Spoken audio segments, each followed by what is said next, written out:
தமிழ்நாடு பாஜக தலைவர் நயினார் நாகேந்திரனா அண்ணாமலையான்னு கேட்கிற அளவுக்கு பேட்டியை கொடுக்குறாரு. எல்லா விதத்திலையும் கருத்து சொல்றாரு. தான் தான் வந்து தமிழ்நாடு பாஜக இந்த அளவுக்கு 11% ஓட்டு வாங்கிட்டா அதுக்கு தான் தான் காரணம் எஸ்டாப்ளிஷ் பண்றதுல ரொம்ப நுணுக்கமா வேலை செய்யறாரு ஆக்சுவலா. தனக்கு அந்த வார் ரூமை தொடர்ந்து செட்டப் பண்ணி தன்னை பத்தின பாசிட்டிவான இமேஜ உருவாக்கிட்டே இருக்காரு. தனக்கு எதிராக பேசுறவங்களை பத்தி நெகட்டிவான இமேஜ உருவாக்கிட்டே இருக்காரு. ரொம்ப திட்டமிட்டு தன்னோட பணியை செய்யறாரு. அவருக்கு ஆக்சுவலா முதல்ல ஒரு நோக்கம் என்னவா இருந்ததுன்னா, எப்படியாவது வந்து நம்ம வந்து தனியா போயிட்டு ஒரு கட்சி அமைச்சிட்டு நம்ம வந்து இந்த தேர்தலை வந்து ட்ரை பண்ணி பார்க்கலாம் அப்படின்ற மாதிரியான ஒரு எண்ணம் அவருக்கு இருந்தது.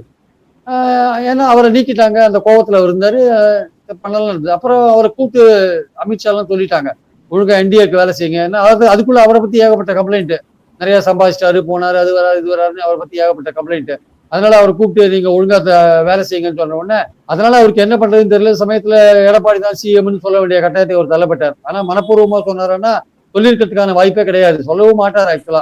அவர் சொல்ல வேண்டிய கட்டாயத்தை தள்ளப்பட்டார். அப்போ அவரை பொறுத்த மட்டும் அவர் தெளிவா இருக்கார், தன்னுடைய பாலிடிக்ஸை கட்டமைக்கிறது தெளிவா இருக்கார். தற்சமயத்துக்கு வந்து என்ன பண்றாரு, பாஜகவோட இருக்கிறது தான் பெட்டரு.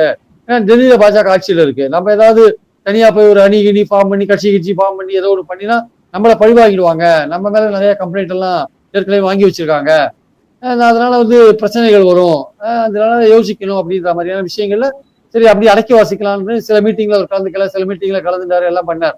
இப்போ எப்படியோ ஒரு லாபியை கிரியேட் பண்ணிட்டார். அவர் இல்லாத தமிழ்நாட்டுல பாஜக வந்து வெற்றி பெறாது.